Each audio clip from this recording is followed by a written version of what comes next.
ده يعتبر آخر فيديو هتكلم فيه عن قضية محمد عادل.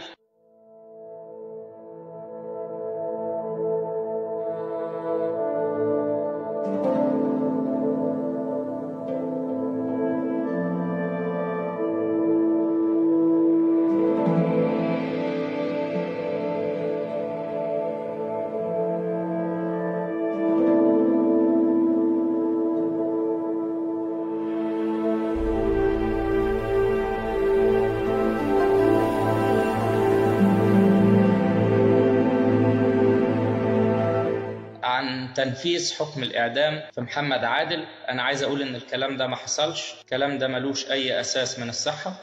حتى الآن ملف القضية لم يرسل إلى رئاسة الجمهورية للتصديق على الحكم، لأن من إجراءات تنفيذ عقوبة الإعدام لابد من تصديق السيد رئيس الجمهورية على الحكم. طبعا محمد ربنا يصبره، وربنا كبير يا جماعة يجعل له مخرج. محدش ضاف دفع واحد عن الدفوع اللي أنا دفعت بيها. ضميري مرتاح، حاسس ان انا عملت اللي عليا واديت دوري. ده يعتبر اخر فيديو هتكلم فيه عن قضية محمد عادل. بالنسبة لمحمد حكم الإعدام يا جماعة، كانت القضية كلها كان كل همي أنفي سبق الإصرار والترصد، لأن هو ده اللي جاب إعدام. الإنسان اللي طلع يتكلم ويقول لك أنت إزاي مش عايز تجيب سيرة أبو تيشيرت أصفر، ده هو ما يجيبش إعدام لمحمد إلا لما تذكر أبو تيشيرت أصفر، معناه إن في محرض وفي تخطيط. لا، كل مرافعتي كنت مبنية على إن الجريمة كلها كانت وليدة اللحظة، لحظة التنمر عليه. طب ومبرره الحمل السلاح ايه؟ ما القاضي وقف. مبرره الحمل السلاح كنت بقول لان تم الاعتداء عليه مرة واثنين وثلاثة. وقفت مع محمد في ظل وقت ما كانش حد يجرؤ يقف معايا، مش كلام اللي كنت بخفيه. مروح المحكمة حتى ما كانش سهل. اهل محمد بالاجماع اعمامه واخواله اهله جون المكتب هنا كانوا يخافوا يروحوا المحكمة. مفيش حد راح، ولا صاحب ولا أخ ولا عم ولا أي حد، كان بطوله. وأهل البنت كلهم هناك، وألاف الطلبة زملاء البنت على باب المحكمة. وقفت معاه لوجه الله، والاقتناعي مش هقول ببراءته، لا، الاقتناعي إن في أسباب لازم الدنيا كلها تعرفها، وملابسات الكل لازم يفهمها علشان الأمر ده ما يتكررش تاني. وأهل البنت كلهم هناك، وألاف الطلبة زملاء البنت على باب المحكمة. وقفت معاه لوجه الله، والاقتناعي مش هقول ببراءته، لا، الاقتناعي إن في أسباب لازم الدنيا كلها تعرفها، وملابسات الكل لازم يفهمها علشان الأمر ده ما يتكررش تاني. وبعد كده القضية زي ما قلت بقت عاملة زي التورتاية، يعني فتحة خير عليك يا أحمد يا حمد.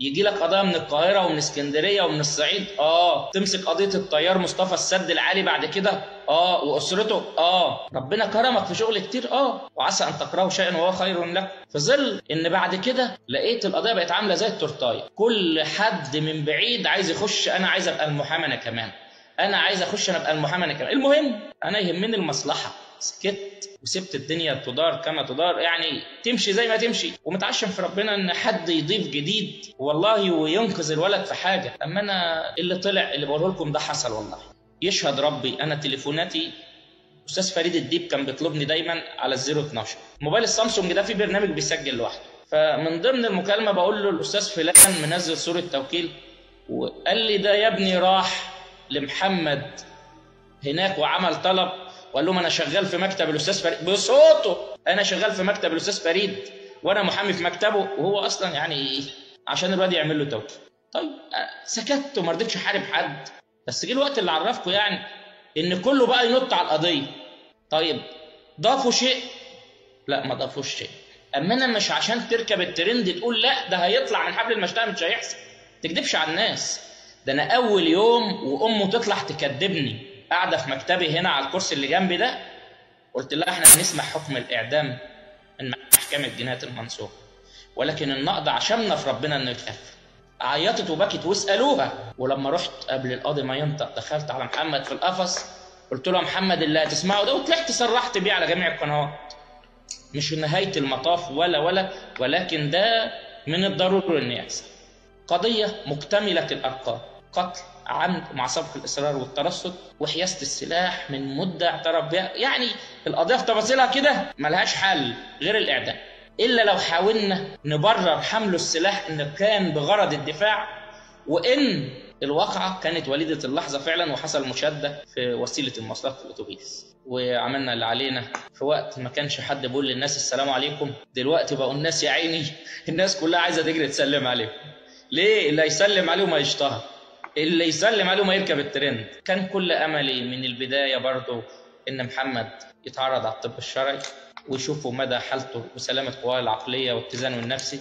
واحد هيتعدم ولا من أرباب السوابق ولا بلطجي ولا حرامي، ده حد متربي، حد اتربى يتيم يا جماعة، حد ولا كان لي أب ولا أخ أكبر يقول له الصح إيه والغلط إيه، وتعب نفسيا. أنا بقول تعب نفسيا، ارتكب جريمة. أنا ما قلتش إن هو ما يتعاقبش وما قلتش ما عملش، ولكن قلت ياخد حقه في محاكمة عادلة، ياخد حقه في الوقت اللي تطلع فيه أدلة، تطلع فيه براهين، يطلع فيه. ده اللي أنا قلته. ما أنا محمد أنا حبيته، والله العظيم حبيته يا جماعة. يعلم ربي أنا محمد أثر فيا ووجعني قد إيه. ومحمد من الأسباب اللي خلتني أستحمل بعض يعني الحماقات من بعض الناس، بقول جايز حاجة لمصلحته وأنا مش داري وأنا مش عارف. ما نسيب الولد للنهاية واستحمل يا أحمد يا حمد، جايز ربنا يكرم. هو الحكم كده ما يتخففش. اللي بيسألني هل الحكم ممكن يتخفف؟ لا، الحكم يا يتصدق عليه يا ما يتصدقش عليه. أما أنا مفيش حاجة اسمها الحكم يتخفف دلوقتي. تخفيف العقوبة كان من محكمة النقض إن هي تعيد المحاكمة مرة أخرى وتتصدى أو تحيل القضية المحكمة تاني، ولكن هي تعتبر قبلت النقد شكلا ورفضته موضوعا.